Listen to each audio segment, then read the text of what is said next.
अनंत अंबानी और राधिका मर्चेंट को शगुन में क्या दिया प्रधानमंत्री जी ने? राहुल गांधी क्यों नहीं गए और अखिलेश यादव जब इस शादी समारोह में अपने परिवार के साथ शामिल होते हैं तो उन्हें क्या सुनना पड़ रहा है? जब शंकराचार्य स्वामी अभिमुक्तेश्वरानंद जी से प्रधानमंत्री जी का आमना सामना होता है तो कैसी फीलिंग हुई? कितने पूंजीपति पहुंचे थे उस शादी में और अपने कर्मचारियों के लिए अंबानी ने क्या किया था? आइए आज इस विषय पर हम मोटा मोटी बात करते हैं और यह भी जानने का प्रयास करते हैं कि गांधी परिवार के इस शादी में उपस्थित न होने के कारण क्या थे, जबकि सोनिया गांधी मौजूद थी दिल्ली में, प्रियंका थी और राहुल थे। तीन लोगों का परिवार है, कोई न कोई तो जा ही सकता था। वजह क्या थी? दोस्तों, आप यह देख सकते हैं सबसे महंगी शादियों में एक थी अनंत अंबानी और राधिका मर्चेंट की शादी।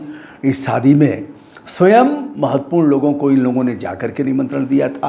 काशी में भी आए थे, यहाँ के जो विद्वान ब्राह्मण हैं उनको निमंत्रण दिया था। आपने अभी देखा कि तमाम पॉलिटिशियन गए थे, जिसमें महाराष्ट्र अग्रणीय भूमिका में था। उद्धव ठाकरे से लेकर के अन्य लोग, शरद पवार से लेकर के विभिन्न राजनीतिक दलों के लोग। अगर पश्चिम बंगाल में आपको ले चलें तो ममता दीदी भी वहाँ पहुँच गई थी, अखिलेश यादव पहुँचे थे, अन्य जो बड़े बड़े पॉलिटिशियन थे वो अभी पहुँचे थे। योगी आदित्यनाथ को निमंत्रण तो मिला होगा। योगी जी क्या ऐसे कार्यक्रमों में जाने से परहेज करते हैं या फिर इन्हें निमंत्रण नहीं दिया गया? यदि लालू प्रसाद यादव का परिवार, स्वयं लालू सहित उनके बेटे और यह लोग शामिल होते हैं तो उत्तर प्रदेश जैसे बड़े जनपद के ऐसे मुख्यमंत्री को निमंत्रण क्यों नहीं मिलेगा?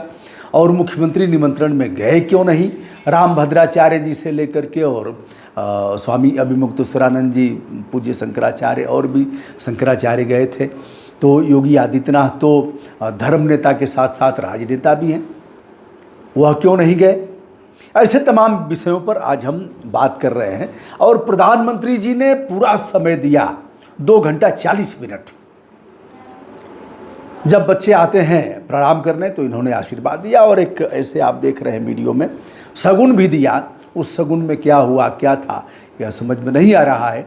लेकिन अगर प्रधानमंत्री जी ने मन ही मन कहा होगा कि मैं तो फकीर हूँ, झोला उठाऊंगा चला जाऊंगा, फकीर के पास होगा रहेगा ही क्या, तो बच्चे कहेंगे कि सर बहुत दिया है आपने, हम लोग आपसे आपके दिए हुए ये कृतज्ञ हैं, इतना दिया है आपने। माना कि अडानी से हमको कम दिया होगा लेकिन बहुत दिया है आपने। चलिए विषयांतर न होते हैं। प्रधानमंत्री जी ने इतना समय दिया जितना आप अपनी माँ के उस अंतिम कार्यक्रम में, जब उनका पार्थिव शरीर अंतिम क्रिया हो रही थी तो उसमें भी उन्होंने उतना समय नहीं दिया। देश के काम में लग गए थे और कहा कि अब राजधर्म का पालन हम करेंगे और सारे मिनिस्टर लोगों को मना कर दिया, देश का नुकसान नहीं होना चाहिए। तो लगभग 1.5 घंटे में सब निपट गया था। मुखाग्नि दिया था स्वयं प्रधानमंत्री जी ने। जो भी समय लगा हो आप एक बार देख लीजिएगा, लेकिन 2 घंटे 40 मिनट समय दिया। अब आते हैं राहुल गांधी पर। उसके पहले स्वामी अभिमुक्तेश्वरानंद जी जो ज्योतिष पीठ के शंकराचार्य हैं, वाराणसी में भी उनका श्री केदार मठ है गंगा के किनारे, और फिर उत्तराखंड के जोशी मठ में इनका है। इन्हीं के उस क्षेत्र में बद्रीनाथ धाम भी आता है और 22 ज्योतिर्लिंगों में केदारनाथ धाम भी। उनका कपाट खोला था, आपने देखा। विशेष रूप से तनातनी तब हुई थी जब शंकराचार्य जी को आमंत्रित नहीं किया गया था। उन्होंने कहा कि श्री राम मंदिर बगैर किसी मुहूर्त के ही इसका लोकार्पण किया जा रहा है। यह काम किसी ऐसे संत महात्मा और शंकराचार्य जी लोगों का है। एक शंकराचार्य जी ने कहा था कि प्रधानमंत्री उद्घाटन करेंगे तो हम क्या ताली बजाने जाएंगे? तो ऐसे में इन लोगों को शायद निमंत्रण भी नहीं दिया गया, या निमंत्रण दिया गया तो यह कहा गया कि एक आदमी के साथ आएंगे। तो उनका एक प्रोटोकॉल है। ऐसे में तनातनी होती रही। गो हत्या के मामले में गायों को राष्ट्रमाता घोषित करने के सवाल पर शंकराचार्य जी लगातार लड़ाई लड़ रहे हैं और प्रधानमंत्री जी के प्रति वह कहते रहते हैं कि अपने धर्म का पालन नहीं कर रहे हैं, इसलिए हम इस मामले को उठाते रहेंगे। गंगा के सवाल पर पूज्य शंकराचार्य जी लगातार हमलावर रहते हैं, क्योंकि उनका मानना है कि गंगा के सेहत में कोई परिवर्तन नहीं हुआ। तो ऐसे में श्री राम जन्मभूमि भगवान राम के मंदिर के प्राण प्रतिष्ठा के सवाल पर मुहूर्त और मंदिर के अर्ध निर्माण तमाम चीज़ों को लेकर के यह हुआ। पहली बार शंकराचार्य जी से आमना सामना प्रधानमंत्री जी का होता है। शंकराचार्य जी अपने सिंहासन पर बैठे हुए हैं, प्रधानमंत्री जी जाते हैं और उनका प्रणाम करते हैं। उन्होंने आशीर्वाद भी दिया और उन्हें कुछ ओढ़ाया भी, जिसे आप उस फोटो में वीडियो में देख सकते हैं। अब आते हैं हम राहुल गांधी पर। स्वयं अंबानी जी जाते हैं और राहुल गांधी के परिवार को सोनिया गांधी से मिलकर 10 जनपद दिल्ली में जाकर के उन्हें निमंत्रण देते हैं और 1 घंटा उनका रहना हुआ। अंबानी परिवार से गांधी परिवार के बड़े अच्छे संबंध रहे हैं, इंदिरा गांधी के समय से ही संबंध रहे हैं। वह संबंध आगे भी चलता रहा है, लेकिन लगातार 10 वर्षों में राहुल गांधी विशेष रूप से हमलावर रहे। अडानी और अंबानी को लेकर के मोदी जी पर लगातार वह यह कहते रहे कि किस तरह से अडानी और अंबानी को वह उपकृत कर रहे हैं। अंबानी का एक बड़ा एशिया स्तर के धनाढ़ लोगों में से हैं, पूंजीपतियों में से हैं। यदि देखा जाए तो जामनगर में जो इनकी रिफाइनरी है, यह एक तरह से दुनिया की सबसे बड़ी रिफाइनरी मानी जाती है, जहां कच्चा तेल आता है जिसका शोधन करके मॉडिफाई करके फिर उसका पेट्रोल, डीजल और अन्य पेट्रोलियम पदार्थ बनाए जाते हैं। करोड़ों लोगों को प्रत्यक्ष और परोक्ष रूप में इन्होंने रोजगार दिया है। पर्यावरण संरक्षण पर भी इन लोगों ने बड़ा काम किया है। यह सब कुछ है। बदनाम उतने अंबानी नहीं है जितने कि अडानी। बहरहाल हमको इस पर विशेष रूप से इसका उल्लेख नहीं करना है। यह कहना है कि राहुल गांधी गए क्यों नहीं।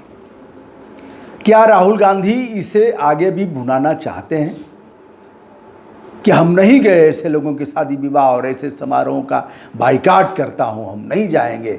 और प्रधानमंत्री जी गए, अखिलेश यादव गए। अखिलेश यादव सुन रहे हैं, क्या भैया अब तक तो लगातार आप अडानी अंबानी का विरोध कर रहे थे और चले गए हलवा खाने।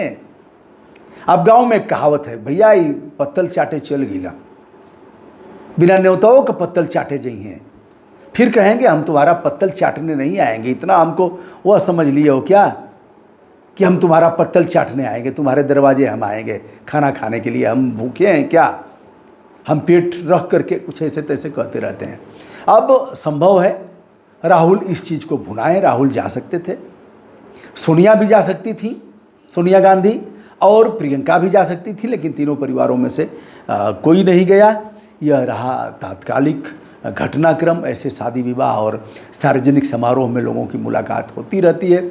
यह अभी 2-3 दिन तक चलेगा यह समारोह, आशीर्वाद समारोह के नाम से, और उनके लंगर भी चल रहे हैं, भोजन भी लोग ले रहे हैं।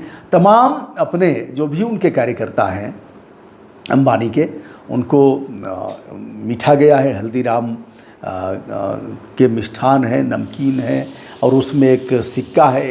कुछ लोग सेवकों ने हमको दिखाया भी, कहा साहब हमको भी आया है। बड़ा सम्मान किया है, अपने वर्कर का सम्मान करते हैं, टीम भावना से काम होता है। तो उसमें एक चांदी का सिक्का है जिसमें गणेश जी की मूर्ति बनी है, और उसी में बच्चों का भी है ऐसे करके, और वह काफ़ी महंगा है पैकेट, जिसे लेकर के खुश हो रहे हैं और लोग फ़ोटो डाल रहे हैं। तो दोस्तों यह रहा, प्रधानमंत्री जी सहित तमाम लोग गए थे, तमाम पॉलिटिशियन गए थे, लेकिन राहुल नहीं गए। इसका निहितार्थ क्या निकालना चाहिए? क्या राहुल को अंबानी परिवार के, अंबानी के दूसरे लड़के अनंत अंबानी और राधिका मर्चेंट की शादी में जाना चाहिए था, या फिर न जाकर के उन्होंने अच्छा किया? क्या राजनीतिक रूप से इसका उन्हें लाभ मिलेगा या फिर होगा नुकसान? दोस्तों मैं हूं ब्रजभूषण दुबे, संपूर्ण आदर के साथ हमारा प्रणाम स्वीकार करें।